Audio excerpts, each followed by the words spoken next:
Okay guys, तो अब आते हैं हम लोग सबसे इम्पोर्टेंट टॉपिक के ऊपर, जो कि है हमारा वॉल्यूम एनालिसिस। देखो यही है जिसकी वजह से आप कह सकते हो कि हमारी मार्केट में चेंज आया है। This is one of the most complex structural analysis topic, जो मार्केट के सारे स्ट्रक्चर को सॉल्व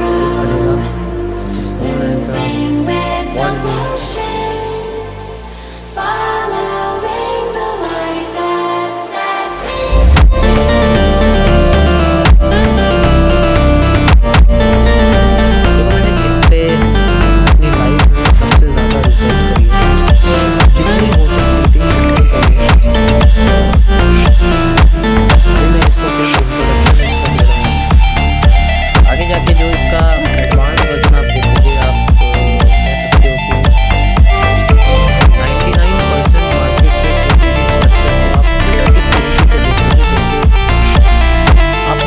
करेगा, पुरानी मार्केट हो, लाइव हो, दुनिया का कोई सा भी टाइम फ्रेम हो, या कोई सी भी मार्केट हो जो कैंडलस्टिक चार्ट यूज करती है,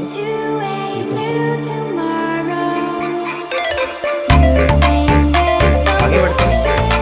तो वॉल्यूम एनालिसिस के पहले मैं आपको ये बताना चाहूँगा कि वॉल्यूम क्या है।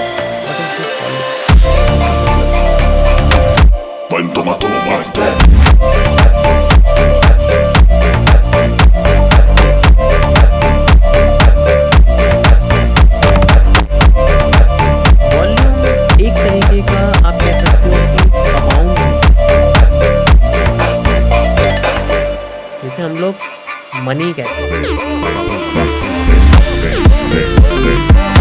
लेकिन ये मनी में कैलकुलेट नहीं है, ये मनी में कैलकुलेट नहीं है।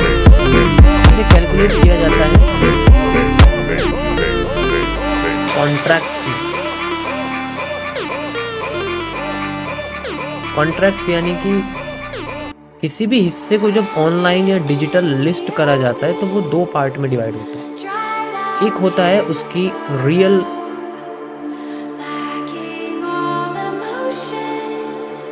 फिजिकल प्रॉपर्टी से रिलेटेड, दूसरा होता है उसका डेरिवेटिव।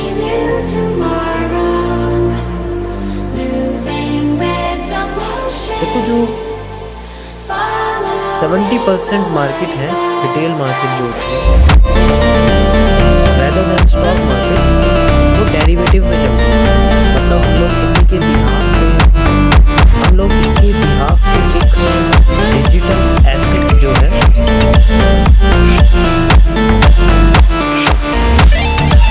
जैसे रियल फिजिकल प्रॉपर्टी का मतलब है, जैसे मैं आपसे कहता हूँ लाइक गोल्ड,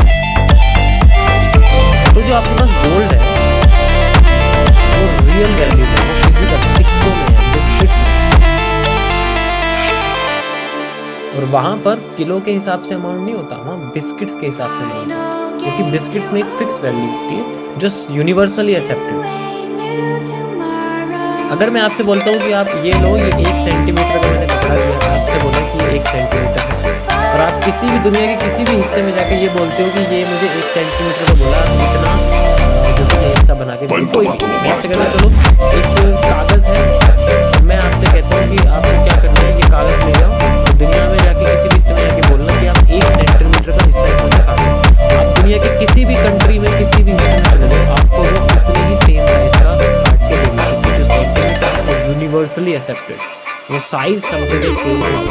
ऐसा ही गोल्ड के साथ होता है, ऐसा ही रियल फिजिकल प्रॉपर्टी। जिस चीज़ का शेयर हमने लिया है उसकी एक फिक्स साइज होता है, वैल्यू तो नहीं होती, लेकिन उसकी डेरिवेटिव जो होता है वो अलग। डेरिवेटिव एक अलग चीज़ है, अब उसकी बिहाफ पे कोई चीज़।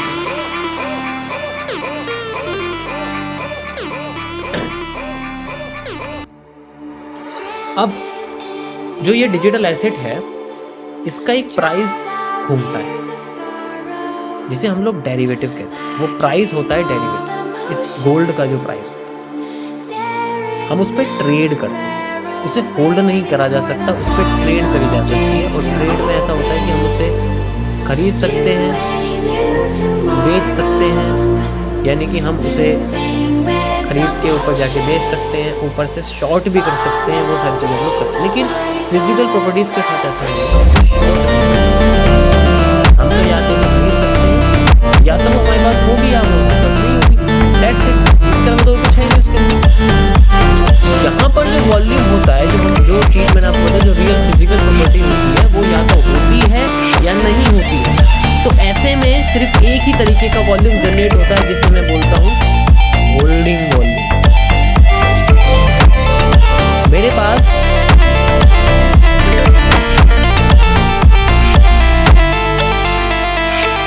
मान लीजिए पैसा है 1 करोड़, मेरे पास अभी ज़मीन नहीं है और मैं एक खाली सी जगह पर खड़ा हूँ, तो मेरे पास एक्चुअली होल्डिंग कुछ नहीं है। फिजिकल प्रॉपर्टी टाइप, फिजिकल ऐसी कोई चीज़ टाइप जो मेरे को लगे कि holdings, money is not a holding. अब मैंने वो पैसे की ज़मीन वहाँ अगर मैंने किसी जंगल में जाके कोई ज़मीन ली है, तो मेरे आसपास सारे लोग आ जाएंगे, just because gold is, just because I am. तो मेरे साथ रहने के लिए या मेरे जैसी चीज़ को लेने के लिए, गोल्ड को लेने के लिए लोग बात करेंगे। So the trust is only in the holding body. अगर है तो ट्रस्ट है, अगर नहीं है तो ट्रस्ट नहीं। The candle body is the holding body. The candle wick, which is weak or weak, that's, इसीलिए हम उसको फेक जोन। कैंडल की विक ही आपकी फेक जोन है, कैंडल की बॉडी ही आपका होल्डिंग बॉडी। जितनी बड़ी बॉडी होगी उतना बड़ा होल्डिंग, जितनी बड़ी बॉडी होगी उतना बड़ा holding. So the candle body is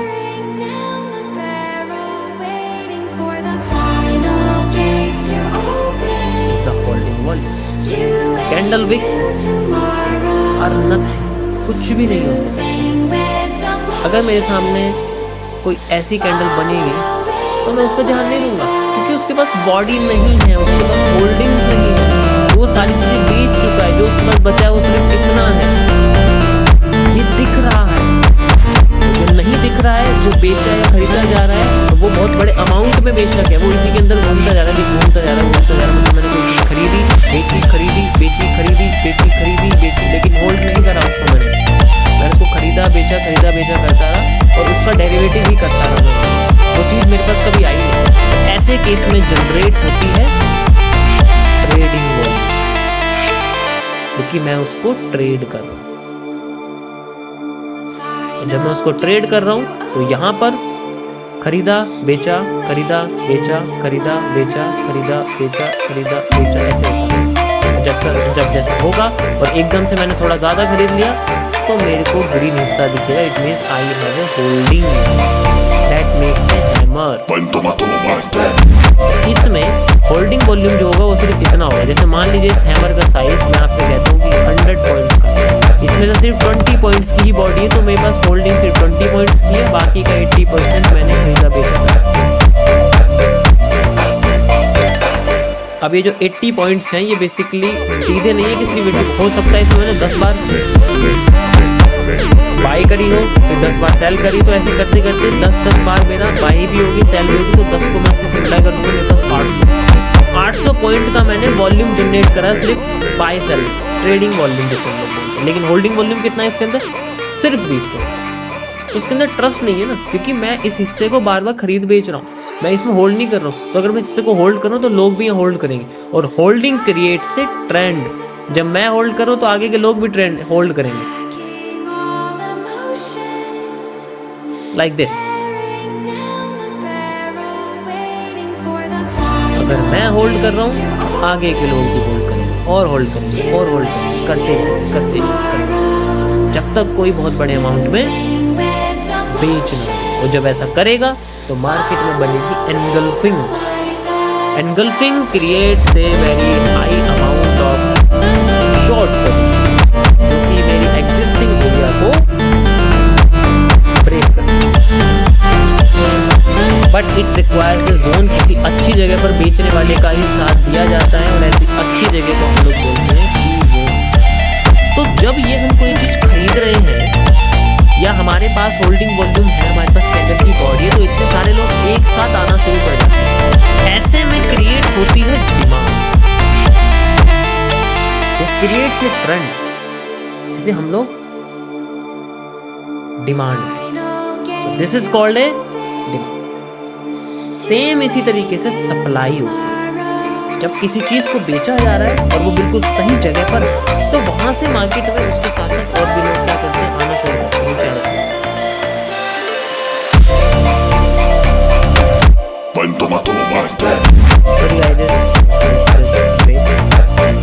तो जैसे हमारे पास सप्लाई आई है, तो वो इसी तरीके से डिमांड के जरिए है। तो किसी सही पोजीशन पे जब लोग बेचते हैं तो फिर उसके साथ एक सप्लाई करेंगे। आई होप आप लोगों को समझ में आ गया जो मैं बता रहा हूँ। जस्ट ए डिफरेंट वे, मैंने इस तरीके से लाइव में एक्सप्लेन किया, आपको पता होगा। तो दिस जस्ट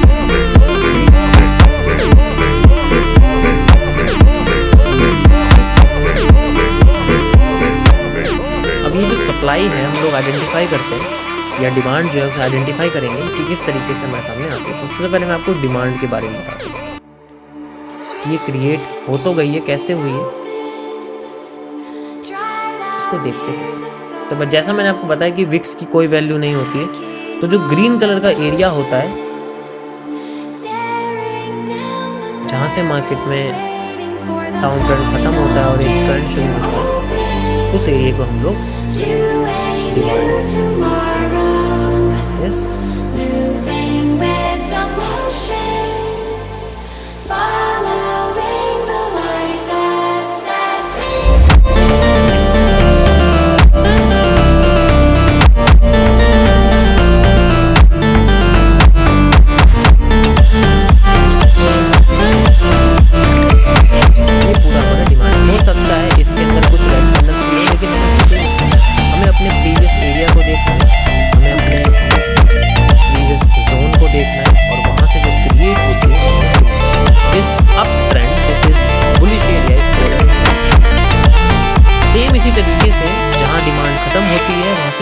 शुरू होना शुरू कर देती है।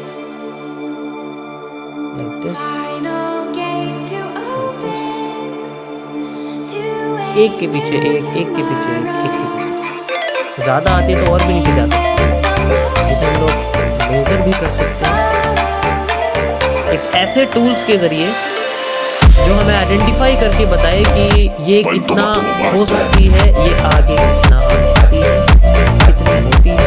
ऐसे के लिए हम लोग एक टूल का इस्तेमाल करते हैं जिसे मैंने नाम दिया है QFL, क्वांटिटी फॉलोइंग लाइन।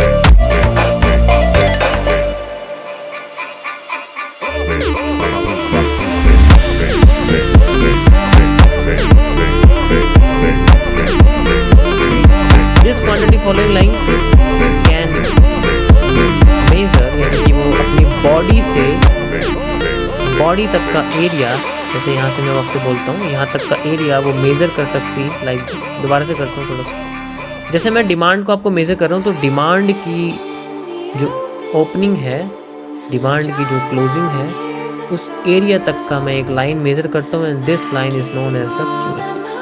अब मेरे पास ये डिमांड आ गई है, this is called the demand, और फिर बाद में मैं इसको आगे यूज़ कर सकता हूँ मार्केट में आने वाले। इसी तरीके से सप्लाई में भी मैं ओपनिंग से क्लोजिंग तक का एरिया मेजर करता हूँ, and I will find quantity. मैं आपको कुछ मेजर करके दिखाता हूँ। लाइक दिस, ये लाइन होती है, हम इसको ओपनिंग से क्लोजिंग तक देख लेते हैं। इसमें आप ऐसे QFL लिख सकते हो, और इसका जो टेक्स्ट है उसे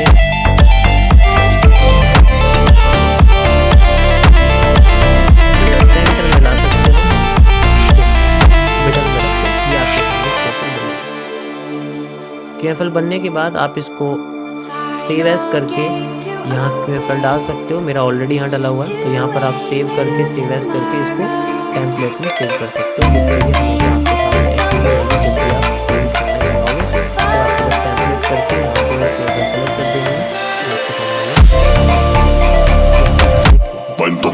इसी तरीके से जैसे मैं सप्लाई की लेता हूँ, यानी कि मैं डाउन ट्रेंड की लेता हूँ, तो आप देख सकते हो यहाँ पर मेरे सामने एक ये डिमांड आई है, ठीक है। तो डिमांड से पहले की जो एरिया है डिमांड पे ये पूरा का पूरा एरिया मेरे सामने एक क्यूएफएल के जरिए दिखेगा। तो मैं इसको मेजर कैसे बताऊँ,